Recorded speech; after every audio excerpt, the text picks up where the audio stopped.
اور آپ جتنے مرضی بڑے ہیں آپ اپنے آپ کو بڑا محسوس نہیں کرتے. کپڑے ان دھلے پڑے تھے, دھونے والے تھے, حضور گھر تشریف لے آئے. اللہ کے رسول صلی اللہ علیہ وسلم نے فرمایا عائشہ انہیں دھو ڈالو. کپڑے جب دھل جاتے ہیں تو اللہ کی تسبیح کرنے لگ جاتے ہیں. یہ جب دھل جاتے ہیں تو اللہ کی تسبیح کرتے ہیں. صفائی ایک بڑا ضروری کام ہے اور نبی پاک صلی اللہ علیہ وسلم نے اس کو پسند کیا ہے. ایک شخص حضور کے قریب سے گزرا تو اس نے بکھرے ہوئے اس کے بال تھے اور بڑے اس کے پراگندہ حالت تھی. کچھ لوگ آرٹیفیشل درویش بھی بن جاتے ہیں, میک اپ کر کے بھی درویش بن جاتے ہیں. یعنی بلا سارا کچھ گھر میں پڑا ہے لیکن کہتے نہیں میں درویش ہو گیا ہوں. تو اس کو بھی شریعت پسند نہیں کرتی. تو صحیح ستہ کے اندر یہ روایت موجود ہے کہ نبی کریم صلی اللہ تعالیٰ علیہ وسلم کے پاس سے وہ شخص گزرا تو حضور نے بلا لیا اور بلا کر کے فرمایا یہ کیا حال بنایا ہوا ہے, تیرے کپڑے کس طرح کے, کنگھی کیوں نہیں کی؟ تو اس نے اس کی حضور بس وہ سرکار فرمانے لگے تیرے اوپر تو اللہ کا بڑا فضل نہیں, بڑی خیر نہیں, رب نے بڑا مال عطا کی. حضور بالکل ہے. تو محبوب فرمانے لگے جا پھر جا کے اچھے کپڑے پہن, رب جب فضل کرتا ہے تو اس کا اثر دیکھنا پسند فرماتا ہے. پھر یہ جان بوجھ کے اس طرح کا رویہ تو نہ اپنا کہ کسی کو پتہ نہ چل جائے میرے پاس پیسے ہیں, ایسے نہ کر. تو صفائی ستھرائی, آپ ظاہری طور پر اگر آپ صاف ستھرے نہیں ہوتے تو آپ کسی محفل کے قابل نہیں رہتے. آپ چار دوستوں کی محفل میں بیٹھنا اپنے لیے بوجھ محسوس کرتے ہیں, تکلیف ہوتی ہے کہ یار میرے کپڑے ٹھیک نہیں. صحیح بتائیے گا, اگر انسان کے کپڑے صاف ستھرے نہ ہوں اسے سکون نہیں آتا, تو اگر اس کے دل پہ میل کچیل ہو. بہت سارے لوگ کہتے ہیں مجھے سکون نہیں, لیکن ہم ڈرتے ہیں نا, ہم ان کو بتا نہیں سکتے, ڈرتے ہیں. بے سکونی کی کچھ وجوہات ہوتی ہیں, کچھ سبب ہوتا ہے.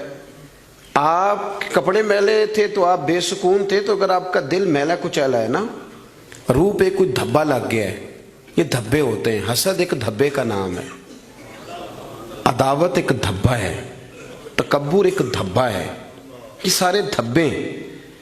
اور بخاری میں نبی پاک علیہ السلام نے خود فرمایا جب تم گناہ کرتے ہو تو تمہارے دل پر سیاہ نقطہ لگ جاتا ہے. تو آپ اس نقطے کی موجودگی میں سکون میں رہیں, یہ کیسے ہو سکتا ہے؟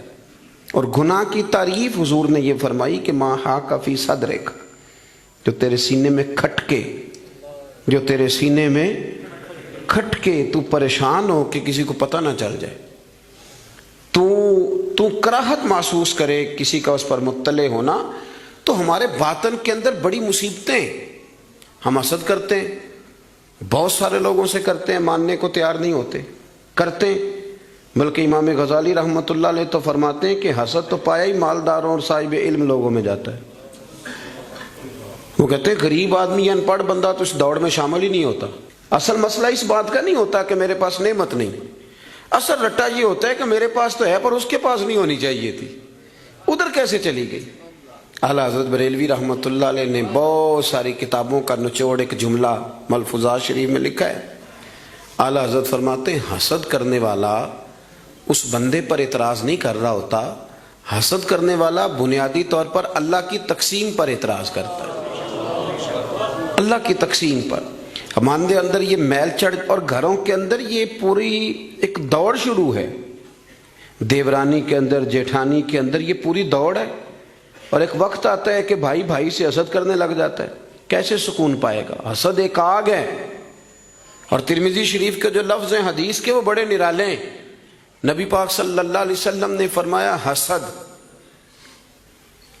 نیکیوں کو یوں کھا جاتا ہے جیسے خشک لکڑی کو آگ کھا جاتی, یعنی وہ کھائی جاتی ہے, لکڑی کی اپنی کوئی حیثیت باقی, تھوڑی دیر پہلے وہ لکڑی تھی اور اب وہ خاک ہے. حسد کھا جاتا ہے. تو اور پھر مزے کی بات یہ کہ یہاں حضور نے ایک اور بھی بات بیان کی, میں حسد نیکیوں کو کس کو کھاتا ہے؟ اس کا مطلب ہے حسد کرنے والے نیک بھی ہوتے ہیں, نیک لوگ بھی حسد, یہ سرکار نہیں فرمایا نا, حسد نیکیوں کو, اس کا مطلب ہے یہ حسد کرنے والے کچھ نہ کچھ نیک بھی ہوتے ہیں, نیکیاں بھی کرتے رہتے ہیں, حسد بھی کرتے رہتے ہیں. تو وہ ہوتا یہ ہے کہ وہ ساتھ ساتھ ضائع ہوتی ہے. حسد نہ کریں، رشک کریں، رشک کریں. آپ کہیں کیا بات ہے. جناب عائشہ صدیقہ رضی اللہ تعالیٰ عنہ فرماتی ہے میں نے ساری زندگی سیدہ خدیجہ الکبریٰ پہ رشک کیا ہے. کیا بات تھی اس عورت کی. ان کا رنگ بھی زیادہ گورا نہیں تھا، سرکار سے عمر بھی کچھ زیادہ تھی، 2 دفعہ پہلے نکاح بھی ہو چکا تھا، پر کیا قابل رشک بی بی ہے کہ جسے اپنی ساری حیات ظاہرہ میں میرے نبی پاک نے یاد کیا ہے. اب رشک کریں، کہیں کیا بات ہے، اللہ اسے دیا تو مجھے بھی دے.